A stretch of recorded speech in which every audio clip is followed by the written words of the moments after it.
ሰላም ጤና ይስጥልኝ የተወደዳችሁ ተመልካቾቻችን እንደምን ሰንብታችኋል? ከዚህ ከአሜሪካ ማዕከል ስቱዲዮአችን ሰላምታችን በያላችሁበት ይድረስ። በየሳምንቱ እንግዲህ አብይ ጾምን መነሻ አድርገን በየሳምንቱ የተለያዩ እንግዶችን እየጋበዝን የተለያዩ መርሃ ግብሮችን ወደ እናንተ ስናደርስ ሰንብተናል። አሁን ደግሞ እንግዲህ እግዚአብሔር እድሜና ጤናም ሰጥቶን ወደ ትንሣኤው የተቃረብን ነው። ህማማቱ ላይ እንገኛለን። ህማማቱን ደግሞ በተመለከተ መርሃ ግብሮችን እንደዚሁ እያዘጋጀን እናንተ የምናደርስ ይሆናል።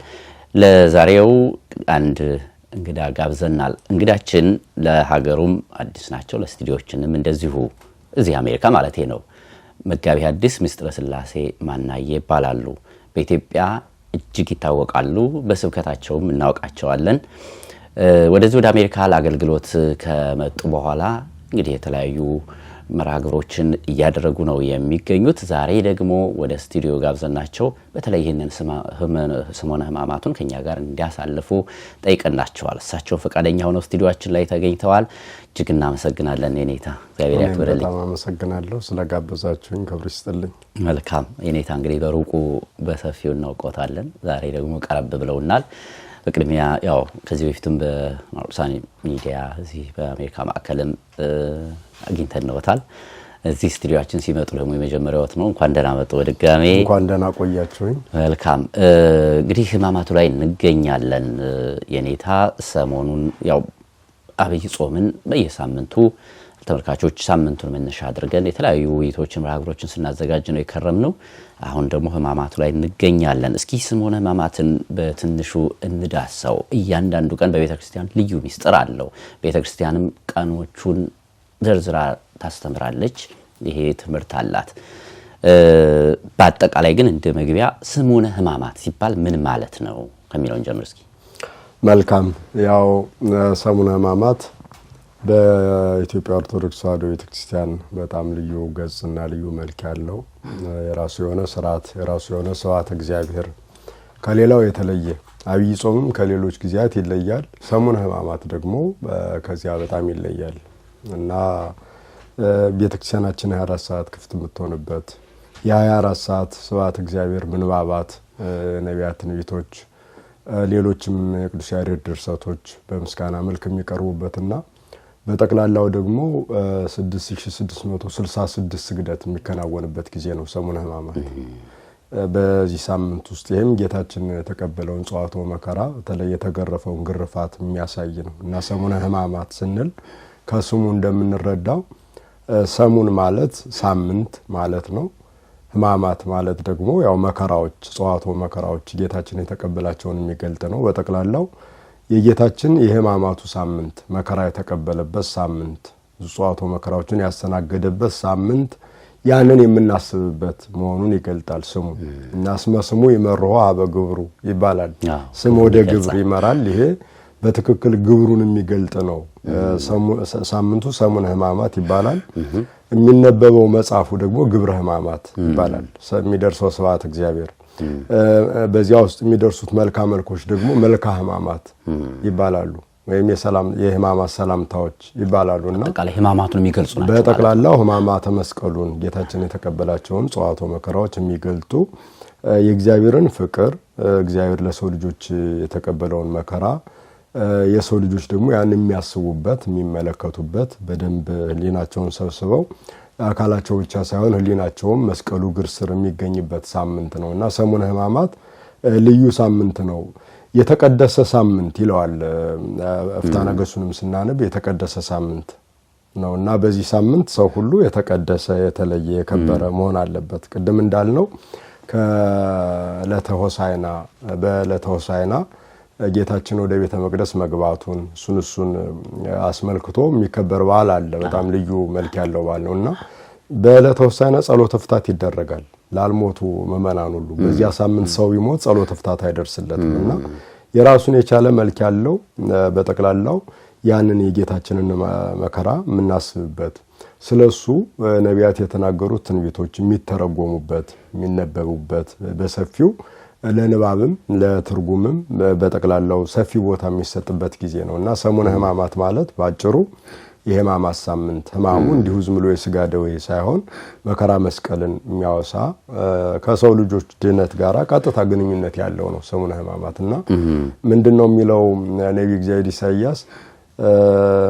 በትንቢቱ ምዕራፍ 53 ከቁጥር 6 ጀምሮ የምናነበው ነሳ ደዌነ ወጾረ ሕማመነ ደዌያችንን ተቀበለ ሕማማችንንም ተሸከመ ወበቁስለ ዚአሁ አይሆነ ቁስለነ በእርሱ ቁስል እኛ ተፈወስን ይላል። ይሄንን ነው በጠቅላላው ሰሙነ ሕማማት የምትለው ቤተክርስቲያን። እንግዲህ ቤተክርስቲያን የነቢያትን ትርጉም ተርጉማ በጣም ግዙፍ በሆኑ ቃላት እና ተግባራት ሊታይ ሊጨበጥ ሊዳሰስ በሚችል ሁኔታ ያስቀመጠችበት ነው ማለት ነው። እና ይሄን ክፍት ስታረገው በጠቅላላው የነቢያት ትንቢት የአበው ምሳሌ ለሰው ልጆች መዳን የተደረጉ የእግዚአብሔር የማዳን ስራ በሙሉ በዝርዝር የሚቀርብበት ጉዳይ ነው ሰሙነ ሕማማትና የዐቢይ ጾም መደምደሚያ መጨረሻ ሳምንት ነው።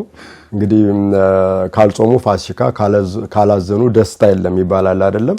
ፋሲካው ላይ ለመድረስ ሕማሙን መከራ መስቀሉን ማሰብ የምንችልበት ጊዜ ነውና እንግዲህ ዐቢይ ጾምን ጾመን ስንጨርስ ይሄኛው በልዩ ሁኔታ ሰሙነ ሕማማት አንድ ሳምንት ክትት ብለን በቤተ መቅደስ ስግደቱ ሕፃናቱ አዛውንቱ ወጣቱ ማንኛውም ማዕከላዊ የሆነው ሰው ሁሉ ተሰብስቦ ስርዓተ ጸሎቱና ስርዓተ ስግደቱ የሚከናወንበት ጊዜ ነውና ሕማማት ወይ ሰሙነ ሕማማት ሰሙነ ሕማማት እየተባለ ይገለጣል።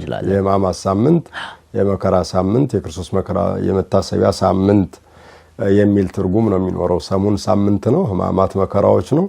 በተገናኝ የሕማማት የመከራዎች ሳምንት የጌታችን ተቆጥሮ የሚያልቁ ጽዋቶ መከራዎች የሚታሰቡበት ሳምንት የሚል ትርጉም ይኖረዋል። ከመቼ ይጀምራል? መቼስ ነው የሚያልቀው? በስርዓተ ጸሎት ደረጃ የዕለተ ሆሳዕናን የሚጀምረው ግብረ ሕማማት አራት ወንጌላት የሚነበቡት ስርዓተ ጸሎቱ የሚመራው በዕለተ ሆሳዕና ነው። እንግዲህ አሁን ዐቢይ ጾምን ሙሉን በሚባል መልኩ የቅዱስ ያሬድ ድርሰቶች ጾመ ድጓ የሚባለው ክፍል ሙሉ ቀን ሲደርስ ነው የሚከርመው በዐቢይ ጾም እስከ ቅዳሴ ሰዓት ድረስ ማለት ነው። እስከ ቅዳሴ መግቢያ አባቶቻችን ያሬዳውያን ሊቃውንት ጾመ ድጓ የተባለውን ጸሎት የጾም ድጓ የጾም ምስጋና ለጾሙ የተዘጋጀውን ያን ሲያደርሱ ነው የሚሰነብቱ።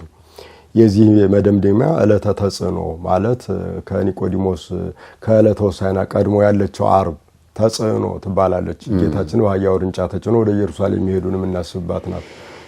ከዚያ አያይዞ ቅዳሜና እሑድ በዓለ ሆሳዕና ይከበራል። ግብረ ሕማማቱ የተጽዕኖ ዕለት ነው የሚወጣው።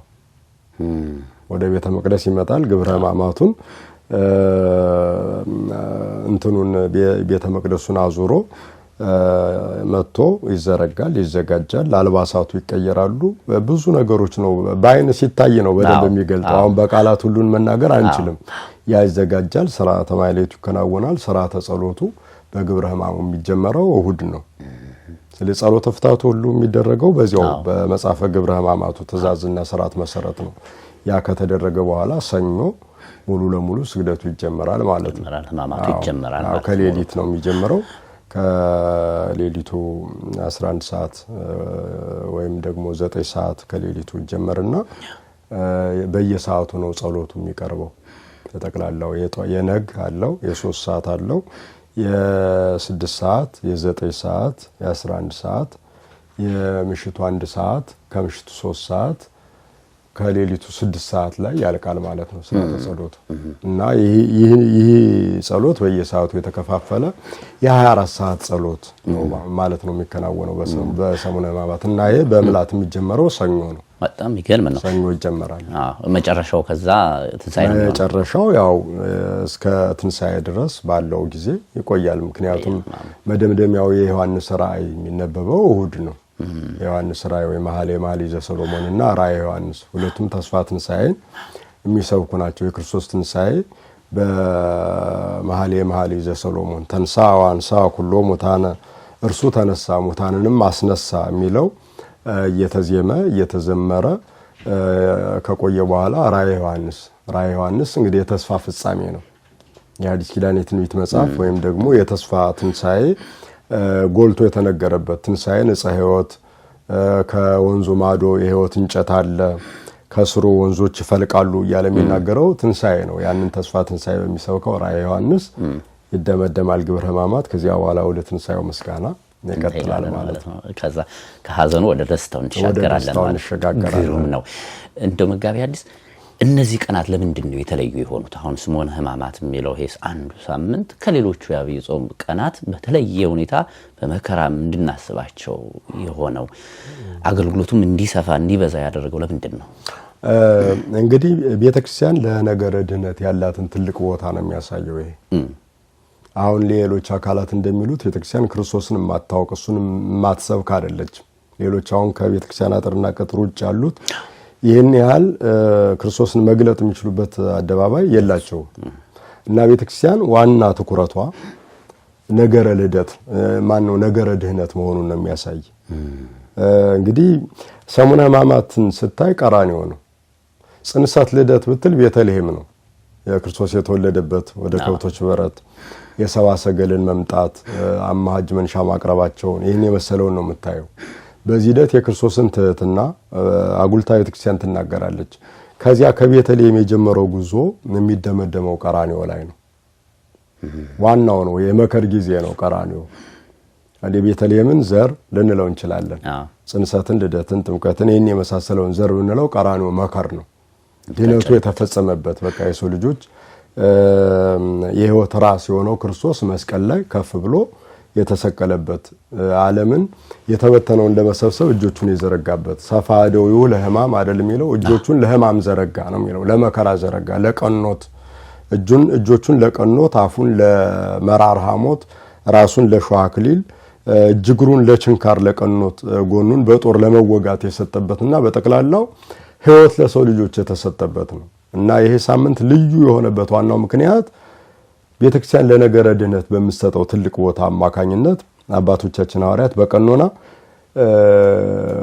ሰሙነ ሕማማት በእናንተ ዘንድ የከበረ ይሁን ብለው ትእዛዝ አዘዋል፣ ስራ ሰርተዋል ቅዱሳን ሐዋርያት። ቤተክርስቲያናችን ደግሞ ሐዋርያዊት ናት። የሐዋርያት ትምህርት ያለ ተከፍሎ የደረሳት ያለምንም መሸራረፍ የሐዋርያትን ትምህርት የተቀበለች ናት። ምክንያቱም ቤተክርስቲያን ትምህርቷ ሐዋርያዊ ነው፣ ስልጣነ ክህነቷ ሐዋርያዊ ነው፣ ስርዓቷ የምትፈጽመው የምታከናውነው ሐዋርያዊ ነው፣ ስብከቷ ትምህርቷ በሙሉ ሐዋርያዊ ነው። ከቅዱሳን ሐዋርያት የተለየ ቁርጥርጥ ያለ ነገር አይደለም እና ያ የቅዱሳን ሐዋርያትን ትእዛዝ የምትፈጽምበት ሳምንት ነው እና ያን ስናስብ ዞረን መደምደሚያው ላይ የምንደርሰው ለነገረ ድህነት ያላት ቦታ በጣም ግዙፍ ትልቅ መሆኑን ያ የማዳን የቤዛነት ስራ የተፈጸመበት ሳምንት ነው የሚለውን አጉልቶ ለማሳየት ቤዛነቱን በደንብ ለመመስከርና ለመግለጥ የምታደርገው ነው ቤተክርስቲያናችን ማለት ነውና ልዩ ሳምንት ነው። ሥርዓተ ጸሎቱም እንዲሁ የዚሁ የነገረ ድህነቱ ክብደት ነው ይሄን ያመጣው። ሥርዓቱን ራሱን የቻለ መጽሐፍ ግብረ ሕማማት የሚባል ራሱን የቻለ መጽሐፍ አለው። ጽንሰት፣ ልደት ብንል ራሳቸውን የቻለ መጽሐፍ የላቸውም። እንደዚህ ሌሎቹ ቀናትም ቢሆን እንደዚህ ሌሎቹም ቀናት ቢሆን በዚህ ልክ አይደሉም። ይሄኛው ግን በጣም የተለየ ነው፣ ይገዝፋል። ራሱን የቻለ የሥርዓተ ጸሎት መመሪያ አለው። 6666 ስግደት አለው ቆያልኩ ነው በዚህ ሳምንት ውስጥ ብቻ። ይሄ በዚህ ሳምንት ውስጥ የየሰዓቱን ሳያቋርጥ የሰገደ ሰው 6666 ስግደታትን ይሰግዳል ማለት ነው። ምን እያለ ነው የሚሰግደው? ኪርያ ላይሶን እያለ ነው የሚሰግደው። ኪርያ ላይሶን እያለ አባቶች ይመራሉ። በዚህ 12 በዚህ 6 በዚህ 6 12 12 እያለ ኪርያ ላይሶን ይደርሳል። እንዲሁም ደግሞ 41 41 ስግደት ያለበት አለ። ወደ ሐሙስ ወደ ዓርብ ስንሄድ ደግሞ እየደረበ እየጨመረ ነው የሚሄድ። በመሃል የሚቀርቡ ስግደት አይነቶች አሉ። በጠቅላላው ይህን ሳምንት ልዩ የሚያደርገው የነገረ ድህነት ሳምንት ነው። ነገረ ድህነት ጎልቶ የሚነገርበትና የክርስቶስን ሕማማተ መስቀል እንደው ከልብ የምናስብበት ሳምንት ነው። ይሄም ለመዳናችን የምንሰጠው ቦታ ምን ያህል ትልቅ እንደሆነ ያሳያል። በጣም ግሩም ነው። እስኪ እንደው ይሄን ያህል ካልን ሰዓታችንን ለመቆጠብ እንደው እነዚህ ሰሙነ ሕማማት የሚባሉት አጠቃላይ ሳምንቱ በቀናት ደረጃ ደግሞ እያንዳንዱ ቀን የተለየም ኩነት ተካሂዶባቸዋል ማለት ይቻላል። አሁን ሰኞ፣ ማክሰኞ፣ ሮብ፣ ሐሙስ እያለ ብንሄድ እያንዳንዱ ቀን ምን እንደተከናወነ በመጽሐፍ ተቀምጧል። ቤተክርስቲያንም ይሄንን ታስተምራለች። እያንዳንዷችን እስኪ የተወሰነ ያያየን ነው። ለምሳሌ አሁን ሰኞን ብንጀምር ሰኞ እንዴት ነው የሚታሰበው በቤተክርስቲያናችን? ያው ቀደም እንዳልነው ሰኞ ግብረ ሕማማቱ በሰፊው የሚጀምርበት ሰዓት ነው ብለን የለም። እሱ ላይ ምንባባቱ የሚያሳዩት የግብረ ሕማማቱ ምንባባት ብዛት የበለሷን መረገም ነው የሚያሳየው። ስለዚህ ርግመተ በለስ ይባላል። አሁን የማቴዎስ ወንጌል ምዕራፍ 21ን ስናነበው የሆሳዕና ጌታችን ወደ ቤተ መቅደስ የሄደበት በዝርዝር የቀረበበት ነው። ያረጋውያኑ የሕፃናቱ ምስጋና የድንጋዮችም ሳይቀር አፋውተው ያመሰገኑበት ሁኔታ አለ አይደለ? ከዚያ በኋላ ከመቅደስ ወጥቶ ሄደ ይላል ጌታችን። እየሄደ በነበረበት ሰዓት ነው ወበጽዮን ዘያርግ ሬጸ በለስ በፍኖት በመንገድ አንዲት በለስ አየ ይላል። ሆራቢያ የንሳ ፍሬ ምንያ ተርቦ ነበር፣ ፍሬ ያገኛለሁ ብሎ ወደሷ ሄደ። ነገር ግን ቅጠል ብቻ ነበረች ይላል። ቅጠል ብቻ፣ ፍሬ የላትም። ቅጠሏ ለምልሟል፣ አብቧል፣ በጣም ያምራል፣ ይስባል፣ ያቀርባል፣ ፍሬ ያዘች ይመስላል። ሲጠጓት ግን በለሷ ቅጠል ብቻ ነበረች እና ያችን ፍሬ ስላላገኘባት ይኩንን ከፍሬ ሙሴት ይላለም እንግዲህ ባንቺ ፍሬ አይገኝብሽ አላት፣ ረገማት ነው የሚለን እና ያች በለስ ከስሯ ተነቃቅላ ደርቃ ኳኮርኳ ብላ ወድቃለች እና ስለዚህ በለሷ የተረገመችበት የደረቀችበት ከስሯ የተነቃቀለችበት ነው በዕለተ ሰኞ ብዛት የሚነገረው። እንግዲህ ይሄ በለስ የሚለው ትርጉም አለው። በለስ ተራበ የተባለው ከሰው ልጆች ፍቅር ነው። በለስ የተባሉ ደግሞ ቤተ አይሁድና ወይ በዘመኑ የነበሩ የሰው ልጆች ናቸው። ሰው ከመባል በቀር ፍሬ አልነበረባቸውም። የሰው ልጅ ከፍሬ ውጭ ነበር። ምክንያቱም ከእግዚአብሔር ተጣልቷል፣ ከበረከተ ሥጋ ከበረከተ ነፍስ ተለይቷል። በመንጸፈ ደይን ወርቆ በግራጋን ተረግጦ ነው ይኖር የነበረው የሰው ልጅና ወደ ቤተ እስራኤል ሲመጣ ቤተ እስራኤል ከመባል ውጭ ፍሬ ሌላ መልካም ፍሬ መልካምነት አልተገኘባትም ማለት ነው እና ረገማት፣ ተነቃቅላ ወደቀች ማለት ሕገ ኦሪቷም ሥርዓቷም እንዳለ በዚህ በሰሙነ ሕማማት አሁን በምንለው ተነቃቅሎ በአዲስ መተካቱን ነው የሚያሳየን። በጠቅላላው ብሉይ አሮጌ የሆነው ፍሬ አልባ የነበረው የድነት ፍሬ ያልተገኘበት ያ ዘመን ከነጓዙ ከነመርገሙ እንዳለ ሁሉም ነገር ማለፉን የሚያመለክት ነው ሰኞ የምንመለከተው ማለት ነው። ርግመተ በለስ ይባላል ቀኑና በለስ ያው እንግዲህ መንፈሳዊ ትርጉሙ በለስ ዘይቤ ቤተ እስራኤል እሙንቱ በለስ ማለት የእስራኤል ቤት ነው ይላል ነብዩ እግዚአብሔር ኢሳይያስም በትንቢቱ ምዕራፍ 5 ከቁጥር 5 ጀምሮ ስናነብ አንድ ሰው መሬት የነበረው ሰው በወይን ተከለ በለስ ተከለ ነው ምርጥ የሆነው ነው የሚለው። እስራኤልም በእግዚአብሔር ዘንድ በጣም ምርጥ የሚባሉ እግዚአብሔር ባለሟሎች ናቸው። የቃል ኪዳን የተስፋ መሰረቶች ናቸውና ስለዚህ ጉድጓድ ቆፈረለት፣ ግንብ ሰራለት፣ ጠባቂ ሾመለት፣ መልካም ፍሬ እንደሚያፈራ ተማመነ ይላል። ነገር ግን በተቃራኒው ኮምጣጣ ፍሬ ያፈራ ይላል እዚያ ላይ የምናነበው ማለት ነው። እና ባለቤቱ ምን አለ? ለወይኔ አደርግለት ዘንድ የሚገባኝ ያላደረኩለት ነገር ምንድነው? ምን ቀረኝ? ሁሉን ነገር አድርጌለታለሁ። ይሄን አድርጌ የማያፈራ ከሆነ እንግዲህ ቅጥሩን እነቅላለሁ፣ መሰረቱን አፈርሳለሁ፣ መራገጫ ይሆናል አለ ነው የሚለው። እና እቺ በለስ ተነቃቅላ ወደቀች ማለት ረድኤቱን መንሳቱን በጠቅላላው ሕገ ኦሪትን ማሳለፉን አጥር ቅጥር የተባለው ያ ነው፣ ሕጉ ነው። እስመ ሕገ ወሀበ ለረድኤት የተባለው ለእርዳታ የተሰጠው ሕግ ነው። በዚህ አልተጠቀሙበትም። ስለዚህ ፍሬ አላፈሩበትምና ተነቀለች ወደቀች ማለት ሕጓ ስርዓቷ ደም ማፍሰሱ ስም ማጤሱ የነበረው በሙሉ ጠቅሎ ማለፉንና በሌላ በሕያው መስዋዕት የሚተካበት በአዲስ ሕግ በአዲስ ስርዓት መተካቱን የሚያሳይ ነው እና ርግመተ በለስ ይባላል ሰኞ ማለት ነው ባጭሩ። በጣም ግሩም ነው። አሁን የከኛ አሁን ካለነው ክርስቲያኖች እስራኤል ዘነፍስ ከምንባለው ክርስቲያኖች ጋር ምንድነው ግንኙነቱ? ከኛ ጋራም የሚገናኝ እኛም ባናፈራ ሕጉን ባንጠቀምበት ይሄ ይገጥመናል ይላል እኮ ሐዋርያው ቅዱስ ጳውሎስ። አሕዛብን ማነው እስራኤልን ትምክህታቸውን ያለውን ነገር እኛ የተስፋ ልጆች ነን የአብርሃም ልጆች ነን ይሉ የለም ይመካሉ። በዚህ ግን ሲያስተምራቸው መልእክት ሲጽፍላቸው አፈሮሃ ከንበር ፈርተኑር ዋ ፈርተኑር ምድረ ርስት ላይ የነበሩትን አሕዛብን ነቅሏቸዋል። አንተም ፍሬ ማታፈራ ፈርተህ ማትኖር ከሆነ ይነቅልሃል ነው የሚለን። ስለዚህ መነቀል ከፍሬ ካላፈራንበት እኛም ላይ አለ። እኛ እዚያ ላይ ብቻ አረቀን ምን ተርከው አይደለም፣ የኛንም ህይወት ማየት ያስፈልጋል። የኛው አዲሱም ህግ እኮ የተሰራው አሮጌው ተነቅሎ አዲሱ የተተካው እኮ የበለጠ ፍሬ እንድናፈራ ነው። የንስሐ ፍሬ እንድናፈራ፣ የሃይማኖት ፍሬ፣ መልካም ፍሬ እንዲኖረን ነውና ማናፈራ ከሆነ ምንድነው የሚለን ዮሐንስ መጥምቅ? የሐዲስ ኪዳን የብሉይ ኪዳን መጨረሻ የሐዲስ ኪዳን መነሻ አይደለም? ፍሬ የማያፈራ ዛፍ ሁሉ ይነቀላል ነው የሚለን እኮ። ፍሬ የማያፈራ ዛፍ ያ ብቻ አይደለም፣ እኛም ፍሬ ካላፈራን ያው መነቀል ያለ ነው። መከር አለ እኮ። እስከ መከር አብረው ይደጉ አለ እንክርዳዱና ስንዴውን። በመከር ጊዜስ አጫጆችን እልካለሁ። ስለዚህ እንክርዳዱን አጭደው ወደ እሳት ይጨምሩታል፣ ስንዴውን ደግሞ ወደ ጎተራ ይሰበስቡታል ብሎ የለም አይቀርም የኛም ማለት ነው። ስለዚህ አንድ አይገጥመን ከኛኛው ከአለፉቱ እስራኤላውያን መማር የኛ ጉዳይ ነው። ዛሬ በለስም ወይንም የምንባል እኛ ነን።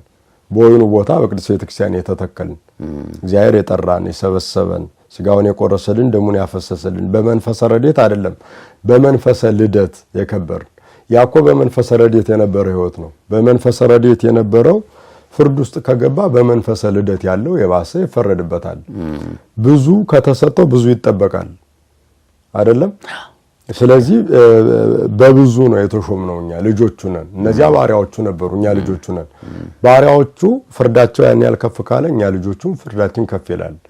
ስለዚህ እንደ ልጅ ማፍራት ይጠበቅብናል ማለት ነው። ካላፈራን ለኛም የማይቀር ጉዳይ ነው። ይሄን ነው የሚያሳየን። በጣም ግሩም። እንግዲህ ሰኞን ቤተክርስቲያን ይሄንን እያስተማረች ነው የምታሳልፈው ማለት ነው። ይሄን ነው ምንባባቱ። ይሄ ነው ይሄ ምንባባት ይነበባል፣ ይተረጎማል። መተርጉማኑ የተረጎሙት ከመዚህ የመተርጉም ተርጓሚው እንዲህ ይላል እያለ ያብራራዋል። በደንብ ይተረጎማልና ሚስጥራቱ በደንብ ነው አይምሮ ሰርስረው የሚገቡ ሚስጥራት ነው ያሉት። የሰሙነ ሕማማት ሳምንት እና ይሄን እያለች ነው የምታሳልፈው ቤተክርስቲያን። ያው ስግደቱ አለ፣ ጸሎቱ አለ፣ አቡኖቹ ይመራሉ። ብዙ ስርዓተ ጸሎት ነው ያለው። እንግዲህ ይሄንን እውነት ለመናገር እንናገረው ከማለት ምእመናን ልጆቻችን በዚያ ጊዜ ተገኝተው ቢከታተሉት ነው የበለጠ ግልጽ የሚሆነው። ስለ አንድ ነገር አንድ ሰው ያጓጓ ቢነግርህ ትርጉም የለውም፣ ስታየው ነው ያ ነገር የሚሆነውና የበለጠ ደግሞ የሚገለጠው ደግሞ የኛ ቤተክርስቲያን አገልግሎትም የሚታይ አገልግሎት ነው፣ የሚዳሰስ ነው፣ የምትኖረው ነው፣ በህይወት የምትሰማው እንደ ታሪክ የምትተርከው ብቻ አይደለም፣ የሚኖር ስለሆነ ይሄን ቢያረጉ ነው። እንግዲህ ኢትዮጵያ ብዙ ኦርቶዶክሳውያን ግቢው እስኪጠብ ድረስ ይገኛሉ። እዚህ ሀገር ምናልባት የሀገራችሁ ሁኔታ ጊዜ ውድ የሆነበት ሰዓት በጣም የተጣበበበት ሊሆን ይችላል። ግን ሰው ለቫኬሽን ፈቃድ ይጠይቃል አይደል? የሆነ ቦታ ሄዶ ተዝናንቶ ለመምጣት ይጠይቃል። ለዚህኛው የበለጠ ለነፍሱ ህይወት ለሚሆነው ጉዳይ ፈቃዱን ያመቻች ቢጠቀምበት ይህን ሳምንት በጣም ጥሩ ይሆናል እንደ ሀገራችሁ ራሱ መልካም ነው። ምክንያቱም በዚህ ሳምንት ሁሉ ነገር ቀድም እንዳሉት ነገረ ድህነት የሚገለጥበት በመላት ስለሆነ በዚህ ሳምንት ከቤተክርስቲያን መራቅ ከክርስቲያኖች የሚጠበቅ አይደለም። ይላል ፍትሐ ነገሥቱ እኮ የሚለው በሰሙነ ሕማማት በረሃ ላይ ያለ ሰሙነ ሕማማት እንደሆነ ያላወቀ ሰው ቢኖር የአንድ ዓመት ሰሙነ ሕማማት ቢያልፈው ይህን ሳምንት ከፋሲካ በኋላ እያለቀሰ ይጹም ይላል። ይሄ የተሰጠውን ክብደት ነው የሚያሳየን። እስከሚመጣው ዓመት ልጠብቅ አይበል ይላል። ንስሐ ነው በቃ ትልቅ ቦታ ያለው ትልቅ ነገር እንዳለፈው ነው የሚቆጠር አንድ ሰው ያሳልፍ። ተመልካቾቻችን እንግዲህ እኔታም እንዳሉት ያው ከሰኞ ጀምሮ ዛሬ ባየነው ቀን ሰኞ እንግዲህ ከቤተ ክርስቲያን መራቅ መጥፋት እንደውም አብለጠን እስከዛሬ ከምናደርገው አብለጠን ሙሉ ቀንም አገልግሎት የሚሰጥበት ስለሆነ ከዚህ የተረፈውን ደግሞ በቤተ ክርስቲያን እንድታገኙ እንዳያመልጣችሁ ማለት እንወዳለን። እኛም የተወዳጅ ተመልካቾቻችን ስትከታተሉት እንደነበረው እንግዲህ ዕለተ ሰኞ ይህን ይመስል ነበረ። የሕማማቱ እንግዲህ የመጀመሪያ ቀን ነው። ከሆሳዕናው እንደተሻገረ ሰኞ ጀምሮ እስከ ቅዳሜ ደግሞ ቅዳሜ ሱር እስከምንላት ድረስ ሰሙነ ሕማማት እነዚህን ቀናት የያዘ ነው። የሰኞ ምን ተፈጸመ? በቤተ ክርስቲያን ሰኞ እንዴት ይታሰባል?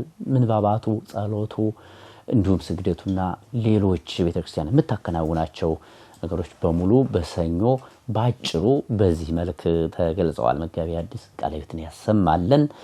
በነገው መርሃ ግብር ደግሞ የዕለተ ማክሰኞን እንደዚሁ ይዘንላችሁ የምንቀርብ ይሆናል ከመጋቢ ሐዲስ ጋራ። ማክሰኞስ በተለይም ደግሞ የጥያቄ ቀን ተብላ የምትታወቀው ማክሰኞ ምን ጥያቄ ተነሳ፣ ለክርስቶስ የተቀረቡ ጥያቄዎችስ ምን ናቸው የሚሉትን አካተን ደግሞ በማክሰኞ መርሃ ግብራችን እንመለሳለን። እስከዛው በያላችሁበት መልካም ጊዜ ጤና ይስጥልኝ።